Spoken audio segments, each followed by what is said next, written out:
Last time, what we did is there's kind of two things we talked about. This whole 2-day workshop is Claire and I sharing the stages that God took us toward our marriage. And what we found out is, I didn't actually know it at the time. I didn't recognize these stages at the time.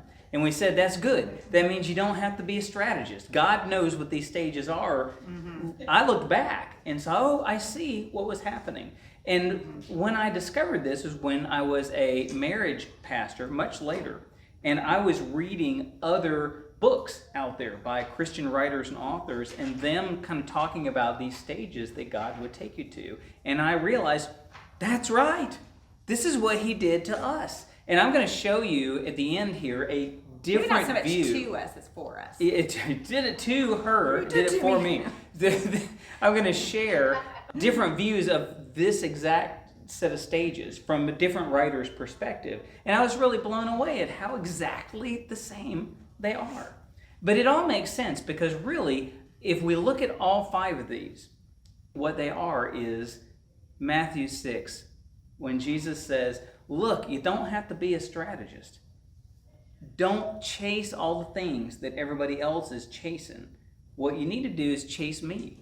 Put your mind on the things of heaven, and I will take care of your needs. I have found that verse to be true in every stage of life. In my day job, there are days when I walk in and say, Matthew 6:33, if I'm promoted or fired, I'm doing this for you today. And he has met my needs in a very challenging work environment for 25 years on that promise. And he did it in marriage, and he's done it in all sorts of places. How he brought us through tend to be this pattern. Last time we said the first thing was most people are not starting at 0, which is where I was. In order to find God's path toward a person of good character to marry in the kind of marriage that he would want, I had to admit that how I was doing things was not working. Not everybody has to do that, but I had to do that. I had to let go of some things and turn my life over to God in a very significant way just to even get on board with starting to offer myself to him. That's me, but not everybody starts there. Different people can start in different places. Once we got to that, and I told a story about that when I was in my fraternity and how I had to walk away from every friend I knew. Not because they were bad, but because we were bad for each other. We were not setting each other up for a good future success.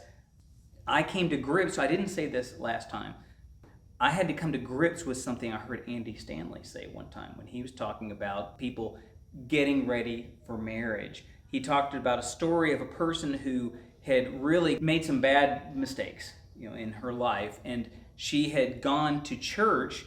She went to meet better people, and she was trying to get to know some of the men in her young people group, and none of them really seemed to be interested in her. And she was really frustrated because she said, well, I'm going to meet where people of better character are, and she's talking to her mom about it. And I'll never forget this story because this was me. She said, Mom, I don't understand why these men are not interested in me. Normally, you'd expect a mom to say, well, they'll come around. Instead, she put her arms around her daughter and said, I love you very much. I will always love you. But the kind of person you're looking for is not looking for you. That's what she said. You've got to give yourself to God first. There are things that you have to let him change and work on you before you are the kind of person you're looking for. Now, I didn't go to church to find that out, but when I walked out of that fraternity party and left my friends, that's what I was recognizing. There is a kind of person I'm looking to marry one day, and that kind of person is not going to be looking for me. And I need to begin to become the kind of person who would be worthy of that person.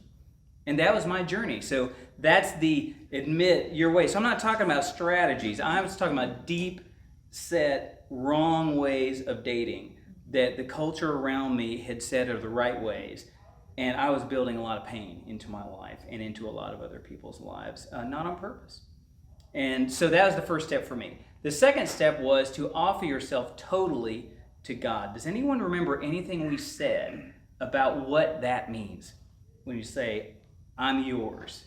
Or maybe that verse there, Romans 12:1. Anybody know that verse? You can look it up if you have to. Melody's okay. going to look it up. Yeah, look it up. Yes, I know it. Yeah. Your body is a living sacrifice. Yes. Oh, Kathy can. Holy and pleasing to God. Okay. Yes. Now, that's where I was when I realized I went home that night from that fraternity party, and I got down on my knees and I said, Lord, I said I gave you my life when I was 12 years old, and I don't think I knew what I was talking about. But you got in there anyway. And the reason I know you did is because all this time you talking to me. I was in a place where most of my friends would say, you've got everything. I had a good internship, a good car, good friends, and I was dying inside. And that's how I knew that I had to do something different. Because outside it looked right, and inside I felt so wrong. And that's, God's in you when that's happening. I've heard that when God gets in your life, He is not going to let you stay happy doing things that hurt you and Him. He won't let you stay happy doing it. And that's right. I could not stay happy doing the things that I was involved in doing. So I got down on my knees and said, I really do give myself to you. Take away anything you need to. I will leave every friend I know. I will start a relationship with you in earnest, and I'll follow you anywhere. And I don't know where that will lead. I wasn't thinking about the next person I was going to date. In fact, what I decided to do is take a couple of years out of dating. I was 21, 22 years old. I mean, right in the core of your time where there's all kinds of people to date. I was in college, and I decided I got to stop. That was hard to do. And my roommate thought I was a nut. And I thought I probably was too. But I knew that I wanted to be, even if I didn't ever date anybody again, I wanted to be the kind of person God wanted me to be. That's what I would call giving yourself to God. I'll let you decide not only who, but if ever. And that's what I did. So that was the first step to me. Now you shared a different way of giving yourself to God. And mine was, I had been casually dating some various people, but it wasn't, I just knew in my spirit that it wasn't right. Yeah. And I was following the Lord, and it just wasn't, it just wasn't right. I was like, what am I doing? What am I doing? I wasn't, some guys I was dating were good, sweet Christian guys. Some were guys I met at a bar. And I just really was convicted in my spirit to go back to the verse that I had claimed when I was in high school and first started thinking about dating: delight yourself in the Lord, and He will give you the desires of your heart. And I realized I hadn't really been delighting myself in the Lord, and I really needed to turn around to that, and then He would take care of the desires of my heart, and He would structure the desires of my heart, whether that be finding the person I was going to marry or embracing my singleness or whatever that was. When I delighted in Him, then I left the rest of that up to God. Yes. The next thing we talked about is letting God shape you. And there's our Matthew 6 verse where God says, I see your best possibility. And this is all through the Bible. God talks about this. I see the best you could be. And if you will allow me to, I will begin to work in your life. And what we said last time is, be careful though. If you say, Lord, come in and lead me, He'll say, okay, I'll do it. And He did really put me right away into situations where I had to make some difficult decisions and reshape my life so I'd be ready to follow Him. And He put some tests right in front of me right away. There are ways I could have gone straight back on what I said I was going to do. I could have had a date the next week, but I didn't. In fact, I went several years without it and just focused on Him. So we talked about our story there. We talked about me going back to churches and getting my friends to go with me because I was scared to even go to a church. I said last time how I had a group of like 6 or 7 friends or so, and I said, I want to go to church. And I don't want to go. They weren't church people. And we would go around to one church after the next, and one by one they'd drop out.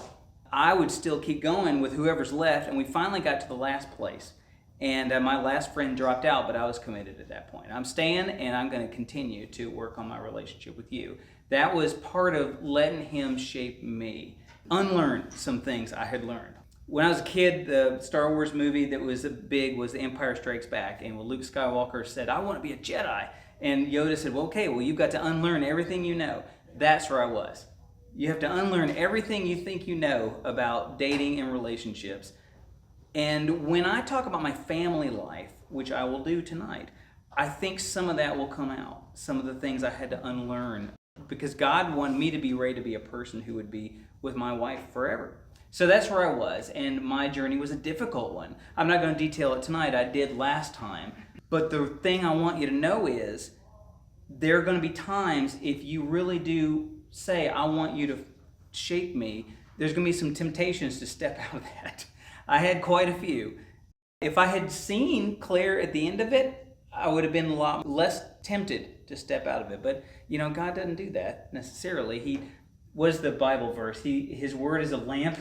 His one step in God's front word of you. is a lamp into our feet. It's not a spotlight that No. lights up the whole, way. It's just those few steps in front of you. Right. Now, he knew that she was there at the end of that journey, but I didn't. I didn't know what was ahead. I just knew that I was being shaped for something.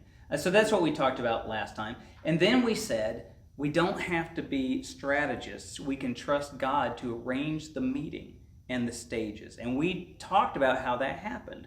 One of the things that happened is the church I had stayed at, there was a group of single people in there, and I went in and I met them. I wasn't looking to date anybody, and it turned out she was there. And we ended up meeting each other through that. Neither one of us was planning to date anybody, and we talked about how that changed from not being interested to date somebody to dating somebody.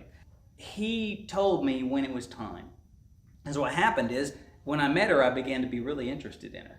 And I kind of felt bad about it because for several years I had really resisted that. And I'm really investing back into only my relationship with God. And I couldn't stop thinking about this girl I had met. And so I'm praying to him, which is unlike several years before. If I'd like somebody, I'm going to ask him out. But I'm asking God now because this is what I want to do. I'm going to let him decide everything from now on. Did you doubt yourself that this was...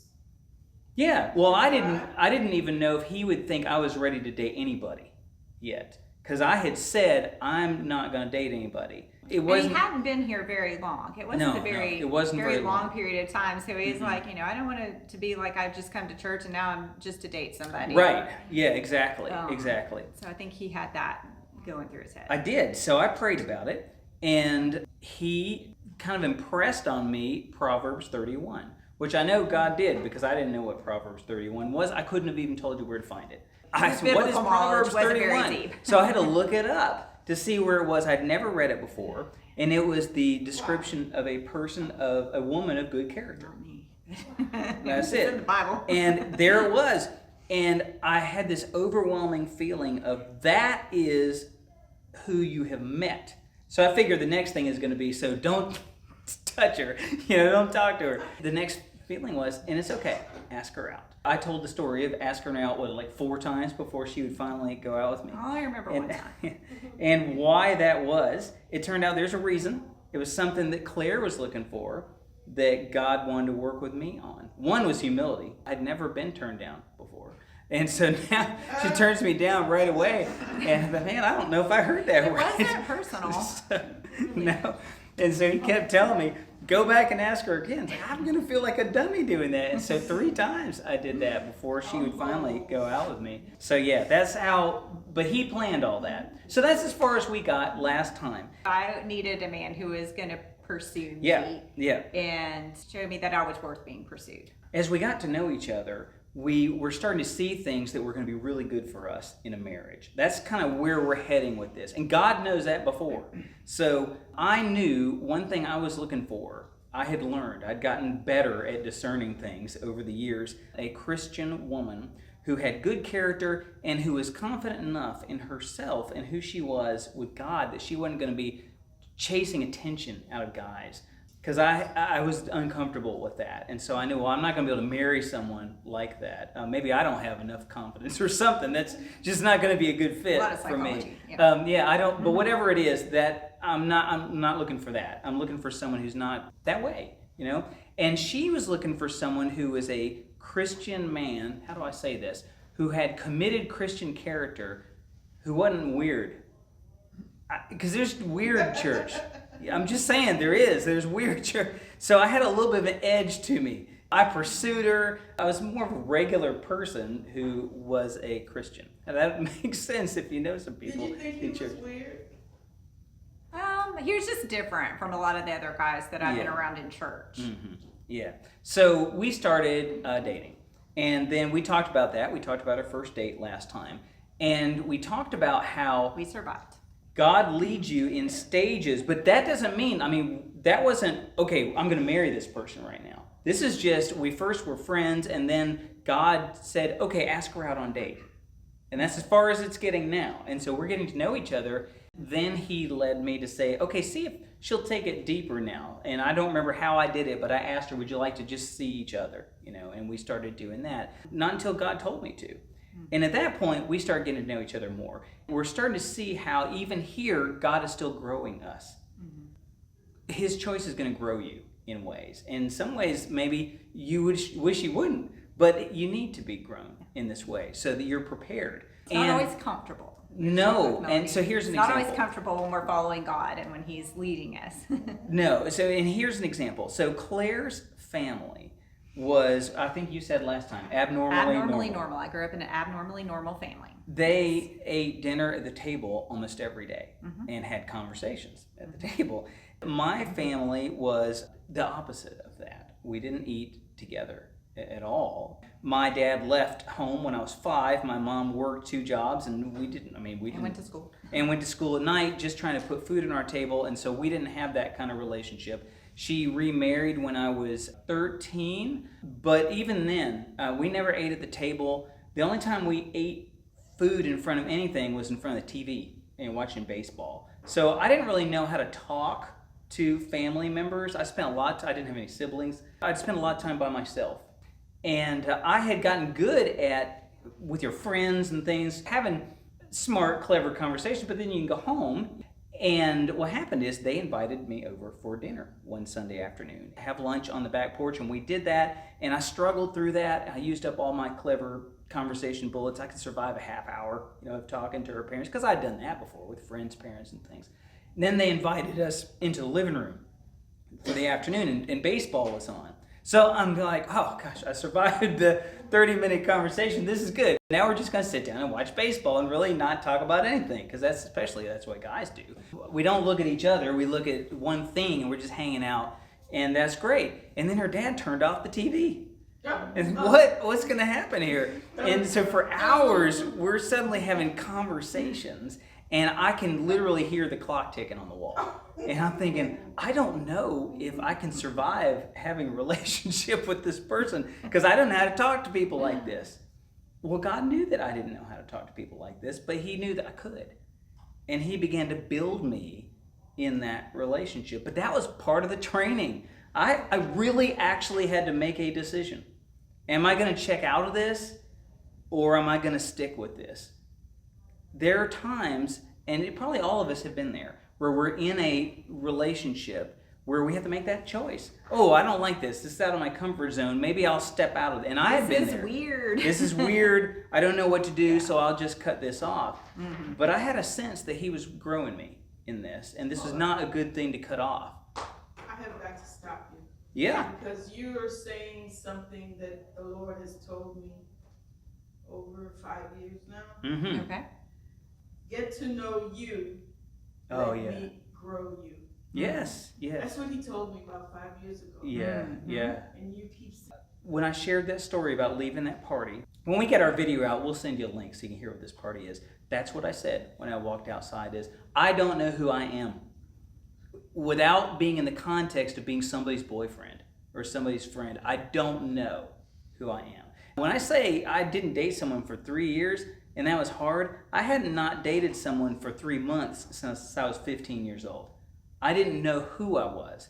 And it's because what I said, our family, we didn't talk. We didn't have a relationship. And so the only way I could have any kind of connection with people is dating people.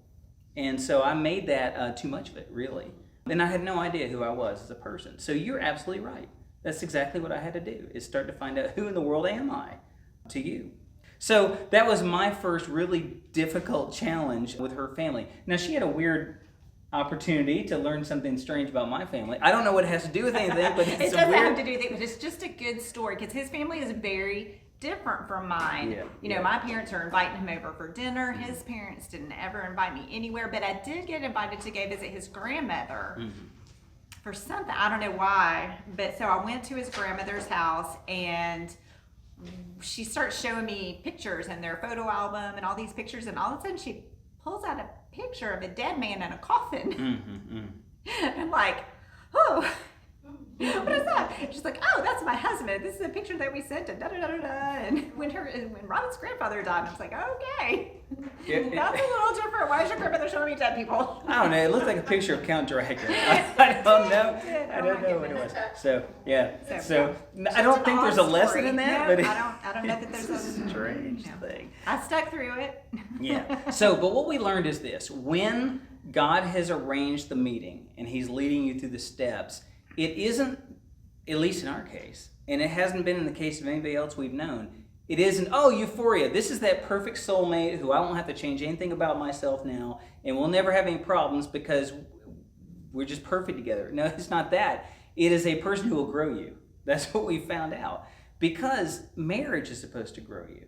And it turns out it did a lot in us. So God has a person in mind for each of us. He wants us to be more confident, more respectful, more charitable kind of person. And marriage, it turns out, if you do a lot of studying on what it's about in the Bible, is a training ground for that, to build people into more charitable people. That's why a culture kind of has some trouble when marriage starts going down, because you get fewer people who really learn how to give and take with other people and really how to commit to something and that sort of thing. But God, before he put us into a marriage, I can at least say for her, before he was going to let her be stuck with me, he needed to make sure that I knew how to commit to her. And there were things he was growing in me. And so that was happening. And I was recognizing it as happening. And it was a good thing too, because the thing that attracted me most about her, and I hope this sounds right, it is what it was, is her character was so strong that whenever we were together, I wanted to be more like her in her relationship with. She made me want to be more. He had a real low bar in his family life. So no. She made me want to be more of the kind of person Jesus would want me to be when I was around her. She made you a better man. Yeah, I think so. Yeah, I think that's a fair statement.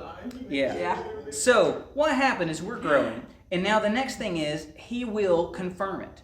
If he wants you to get married, he'll confirm it through other people and circumstances. What happened to us is this. I decided I'm going to ask Claire to marry me at some point once we'd been dating a while. And I asked her dad out to dinner. It wasn't very long. So I didn't want to give her too long to figure out, that I still had a lot of growth to do. I asked her dad out to dinner. And I told him. And he started telling me a story. He said, Robin, I want you to know something about Claire.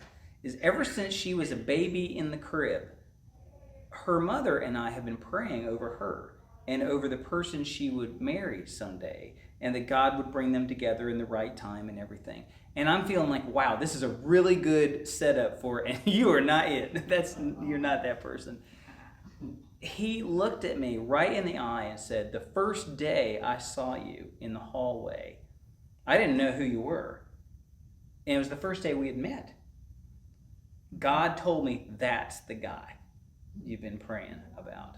So get ready, because he's going to be in your family. And he said, that's why we invited you over. We got to get to know this person who God's telling me is going to be in our family. He is real. When we say these stages are really just to get people to believe that God is real and will lead your life, I mean it. That happened. And I'll tell you this too. I've known plenty of people who have threatened son-in-laws. Just recently, we went to a wedding where somebody sort of joked about how they threatened the son-in-law, you be good to my daughter or else I'm going to come after you. I don't know if there's any threat in the world that Don Beasley could have said to me that would have had me thinking I need to do right by Claire, compared to God told me that you're the person I've been praying about her whole life. Set a high bar. That's a high bar that's a high bar. So it was very powerful, and I have never forgotten that. That's what happened. He confirmed it. So we offered ourselves fully to God and said, you know what, I'm going to throw out all my dating books, and I had some. I throw them out. I'm going to let God focus on shaping me, because I had some misconceptions about what would be attractive to people and what wasn't, and what I needed to be like to be a real guy, and all those things. And he had to. And there were people who'd be attracted to those things, but not the one that God wanted me to be with. And he knew what she was needing. And the same thing. Yeah, we with always her. joke about if we had met each other at any other time, which it was entirely possible that we could have run into each other because we both grew up around here. And he went to high school on one side of the county. We were probably in the same place at the same time. I knew people that he knew, but we never met each other. And we would not have gotten along if we had met each other. I wouldn't have given him the time of day. He wouldn't have noticed me. For nothing. That's right. And another thing, talking about, my dad and my mom were praying for him growing up. And I think that really influenced the trajectory of his life, especially considering the way that he grew up and the circumstances that he grew up in. But I also, starting from the time I was a teenager, I prayed for the man that I would someday marry. And, sometimes more than others, depending on, how my walk was going with the Lord. But at this particular time when we met, I was praying more intentionally about my future and God's plans for my future and who was going to be in my life. And that's something that we do for our kids even now.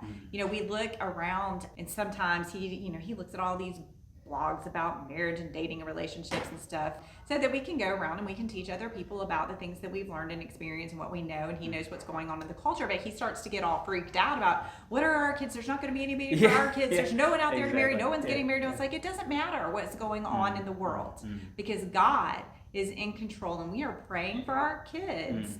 And we know that if he has someone out there planned for them, then they will meet. They will, we're trusting God to arrange that meeting for them.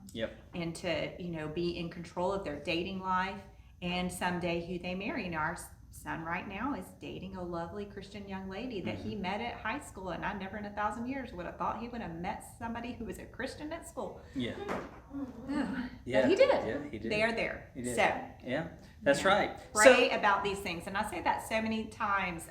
We want to be in control of things. I don't know about you guys, but I can be a little bit of a control freak. And even sometimes, when things are going on in our relationship or with our kids, I'm like trying to do this and trying to get this person to do that. And I'm like, stop. I just need to stop. And I need to give this to God and talk to him about whatever it is with the other person that's bothering me and let him take control of that, whatever it is. And then I need to pray about what do I need to change in me?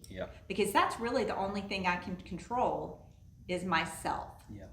So I give myself over to the Lord. What do I need to be changing in me in the relationship that I have with my husband or my kids or my coworkers or whatever it is, some future person that I haven't met yet? What do I need to change in me to be the person that you, God, would have me be so that I can be the best that I can be for this other person?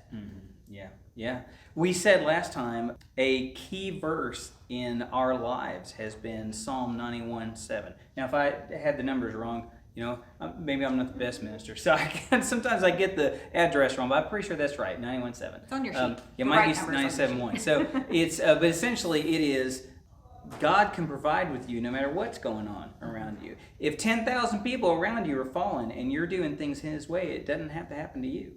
And that's the verse for that. One that really goes along with that is the entire chapter of Psalm 1. Where it said, blessed is the person who does the things that God says every day. Not following a strategy, but just how are the ways that God wants us to treat ourselves in relation to Him and other people. If we do that, we're going to be like a prosperous tree that's by the river. Yeah, it's awesome. That's the promise. It doesn't matter what's going on. And if you read a lot of the Bible stories, it's funny, sometimes people will say, well, I wish it was like it was back in the Bible time. No, you don't. You do not. It was really a difficult situation that some people were in, but God was blessing even in it. And we found that that's to be true.